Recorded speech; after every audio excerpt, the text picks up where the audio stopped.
짧게 해주시겠습니다. 네, 박수로 모시겠습니다. 예, 안녕하세요. 민경택입니다. 원래 재건축에서는 선거 관리 기준이라는 게 법에 정해진 게 없습니다. 원래는 법에 정해진 게 없고, 원래는 조합이 생기면은 그 조합이라는 단체 또는 이제 추진위원회라는 단체가 생기면은 그 단체에서 서울시의 가이드를 받고 내부적으로 이제 선거 관리 규정을 만들게 되어 있습니다. 물론 실제로는 서울시에서 만든 대로 가죠. 그런데 지금 이 단계는 추진위원회라는 게 없지 않습니까? 그러니까 단체 규정을 만들고 싶어도 단체가 없습니다. 그래서 서울시에서 공공관리추진위원회 구성 선거관리 기준을 만들어서 이제 지금 배포를 해놓은 상태고요. 이 내용에 대해서 이제 간략히 좀 설명을 드리려고 이 자리에 섰습니다. 저희 같은 경우는 아시다시피 지난번에 그 공공지원 동의서 다 써주셨죠?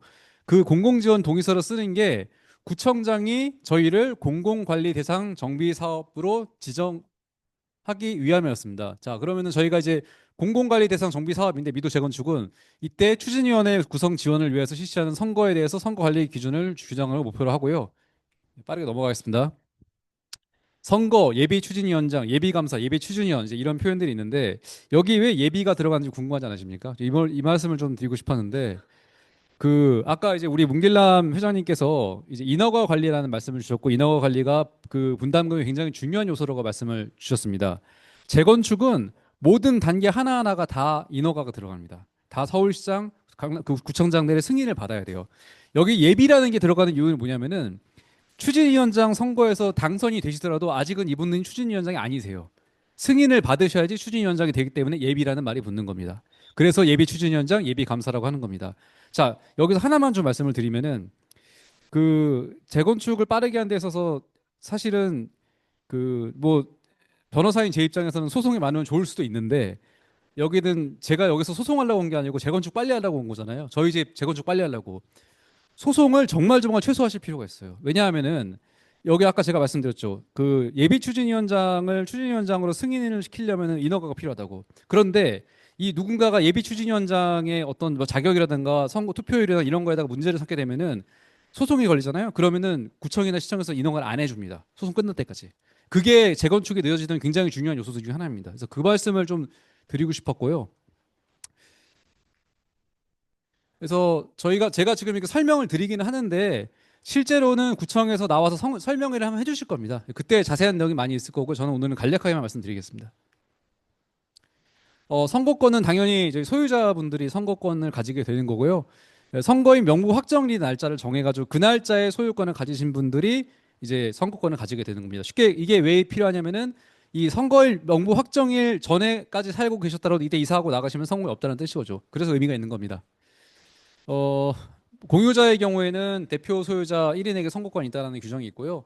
여기 피선거권 같은 경우는 이제 뭐 쭉 있는데 뭐 굉장히 이제 무시무시한 범죄를 저질러 가지고 뭐 벌금형을 받고 집행유예를 받고 하면은 투표에서 표를 얻어도 당선이 안 된다라는 뜻입니다. 그래서 강남구청이 선거인 명부를 작성하게 되고 선거인 명부를 강남구청이 작성을 하면은 우리 주민들이 가가지고 선거인 명부를 열람할 수가 있습니다. 그러니까 이게 뭐냐면 이건 어떤 절차냐면요. 내가 투표권이 있는지 없는지 확인하는 절차입니다. 그리고 선거인 명부를 이상 없으시죠? 이제 그러면 이제 강남구청에서 이제 확인해 주시는 거고 여기 보시면 이게 클린업 시스템에 이제 게시된다라고 되어 있거든요. 저도 이 자료를 그 클린업 시스템에서 받은 건데 저희가 예비 추진위원회 선거 또는 이제 추진위원회가 들어가게 되면은 그때부터 이제 서울시에서 저희 홈페이지를 만들어 줍니다. 저희 단지별로 각 단지별로 홈페이지를 만들어 주는데 그 안에 들어가시면 이제 모든 관련 규정이라든가 여러 가지 단지에 대한 정보들을 확인하실 수 있으니까 관심 있으시면은 그때 가가지고 보시면 되고 지금 재건축 진행 중인 단지들은 다 있습니다. 자, 그래서 이제 후보자 등록 및 자격이 이제 어떻게 되느냐인데 이건 조금 좀 길게 말씀드릴게요. 좀 중요한 것 같으니까. 자, 우리 회장님이 후보자가 되시고자 하세요. 그러면은 회장님이 후보자 추천서를 받으셔야 됩니다. 여기 보시면 저희 같은 경우는 토지 등 소유자가 1000명 이상이기 때문에 50명 이상의 추천을 받으셔야지 이제 회장님이 출마하실 수 있는 거죠. 50명은 충분히 받을 수 있겠죠? 예, 여기 계신 분만 있어도. 예.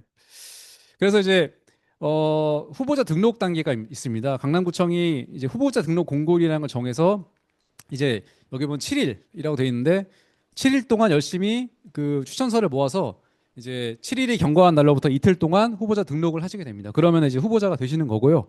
그래서 여기 이제 공공관리자가 써 있는 건 강남구청입니다. 강남구청이 아까 말씀드렸던 그런 피선거권 결격 사유가 있는지 없는지를 확인을 하고 후보자를 확정하면은 이제 그때 후보자 명부가에 등록이 됩니다. 예, 자, 이거는 좀 중요한 얘기니까 이건 좀 자세히 설명드리겠습니다. 예, 바쁘신데 너무 죄송합니다. 자, 저희가 그 조합장이나 조합 임원 선거는 더 엄격하고요. 추진위원장 선거에서도 선거운동을 제한하는 규정이 있어요. 이거는 국회의원 선거에도 마찬가지인데요. 공직선거법에 나와 있는 그 규정 그대로입니다. 이건 좀 설명을 드릴게요.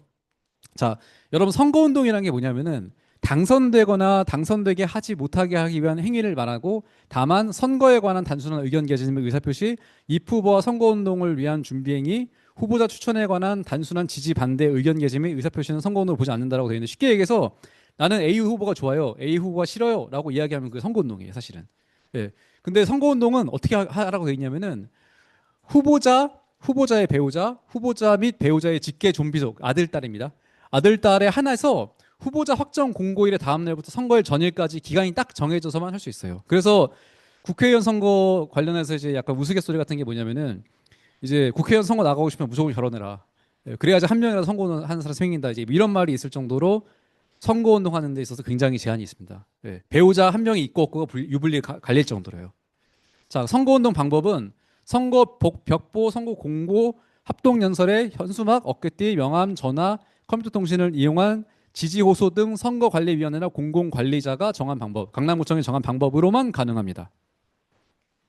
자, 공직선거법에도 보면은 선거에 관한 단순한 의견 개진 및 의사표시, 입후보와 선거운동을 위한 준비, 입후보와 선거운동을 위한 준비행위 뭐냐면요, 선거 사무실 임대차를 말하는 겁니다. 예, 그 정도 아니면 다 대부분 다 선거운동을 본다는 뜻이에요. 자, 여기 관련해서 그럼 뭐가 선거운동이고 뭐가 선거운동이 아닌지 몇 개 판례를 몇 개 소개해드리겠습니다. 맨 왼쪽에 있는 판례 같은 경우는 이거는 국회의원 선거인데 아마 저희 추진위원회나 조합선거에도 적용이 될 겁니다. 선거인에게 입당 권유를 함에 있어서 정당의 정강, 정책이나 정당 구성 소개 등을 하는 것까지는 괜찮은데 특정 후보자 개인에 대한 지지를 호소하는 행위, 나는 A 후보가 싫어요, A 후보가 좋아요라고 하는 거는 이건 선거운동이다라고 해가지고 이제 선거운동을 하면 안 되는 이제 그런 규정이 걸린 거예요. 자, 두 번째. 여기 보면은 뭐 쭉 이제 복잡한데 이것도 마찬가지다. 입당을 권유하면서 특정인에 대한 지지를 한 거는 통상적인 정당 활동이라고 볼 수 없다라고 되어 있는 판례가 있었습니다. 근데 한 가지 여기 좀 주목해 보실 건 뭐냐면은 이 판결 선고 날짜입니다. 96년이죠. 여기 98년입니다. 이게 여러분도 지금 말씀을 듣고 느끼셨겠지만은 선거운동이라는 거는 내가 A 후보가 좋다, B 후보가 싫다라는 내 표현의 자유와 관련된 얘기예요.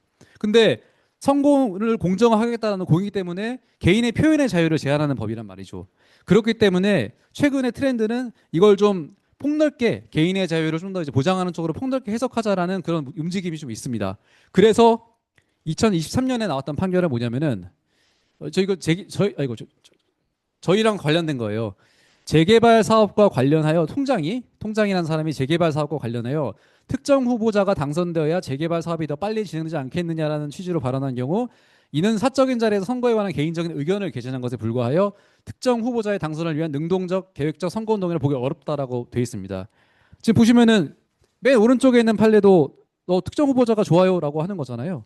네, 원칙은 그렇지만 이렇게 최근에는 좀 넓게 해석해주는 경향이 좀 있어서 비교적 선거운동에 좀 자유가 좀 보장되어 가는 트렌드긴 하지만 여전히 선거운동이라는 게 굉장히 폭이 넓기 때문에 사전 선거운동에 관련해서는 좀 조심하실 필요가 있다라는 말씀을 좀 드리겠습니다.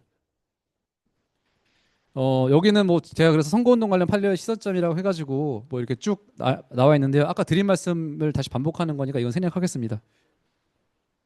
자, 투표는 이것도 좀 중요한 말씀인데 선거는 기표 방법으로 투표합니다라는 게 원칙이에요. 기표 방법이라고 하는 거는 종이 투표를 말씀드린 겁니다. 다만 관할위원회에서 전자투표의 방법을 결정한 경우에는 그에 따릅니다. 전자투표를 하셔야 됩니다. 예. 그리고 이제 뭐 투표에 1인 1표 오전부터 오후 6시까지 그다음에 신분증 가져오셔야 되고요. 개표는 즉시 해야 되고 그다음에 이제 당선은 다수표 과반수 이상이 아니고 다수표입니다. 다수 유효 투표로 관한 자를 선임하고 이게 좀 약간 좀 웃긴다고 생각하는데 동수일 경우 연장자를 당선자로 한다고 하네요. 예, 이거는 조금 이해가 안 되지만 그렇다고 합니다. 넘어가겠습니다. 자, 그다음에 이제 제가 아까 이제 추진위원회가 승인을 받아야지 생긴다고 말씀드렸잖아요. 여기서 당선이 되면은 추진위원회가 바로 생기는 게 아니고 예비추진위원장하고 예비감사만 존재하는 겁니다. 그래서 추진위원회를 구성을 해주셔야 돼요. 추진위원회는 예비추진위원회 당선자가 여기를 고려해서 110% 이상 추천을 해야 되고, 이 경우 낙선자는 예비추천위원으로 당연직 예비추천위원으로 추천을 해야 된다는 규정이 있습니다. 그래서 이제 추진위원으로 이제 추천받으신 분들은 이제 동의서 작성해가지고 이제 뭐 이렇게 이런 절차들을 해가지고 최종적으로 이제 예비추진위원장은 토지등 소유적 과반수의 동의를 얻어서, 아까 잠깐 이렇게 김 회장께서 설명하셨던 그 동의 절차를 말씀드린 거고요. 동의를 얻어가지고 강남구청에 승인을 신청해서 승인을 받으면은 이제 추진위원회가 되는 겁니다. 이거는 한번 쭉 읽어보시면 될 것 같습니다. 뭐 선거할 때 뭐 이런 거 저런 거 하지 말아라라고 하는 건데, 잠깐 이거에서 하나만 좀 말씀드리고 싶은 게, 아까 제가 지금 보여드리는 이 규정에는 사전 선거 운동을 하면 어떻게 된다라는 이제 규정이 없거든요. 근데 제가 아까 말씀드렸던 이제 조합이 결성되면은 조합이 자체적으로 그 선거 관련한 규정을 만든다고 말씀드렸잖아요. 그 규정을 이렇게 만드세요라고 서울시에서 준 가이드가 있는데, 그 안에는 무슨 규정이 있냐면은 사전 선거 운동을 한 후보자는 당선 무효가 된다는 규정이 있습니다. 예, 그래서 나중에 조합이 결성되거나 하게 되면은 이제 그 부분 한번 염두에 두셨으면 좋겠어서 한 말씀 드렸습니다.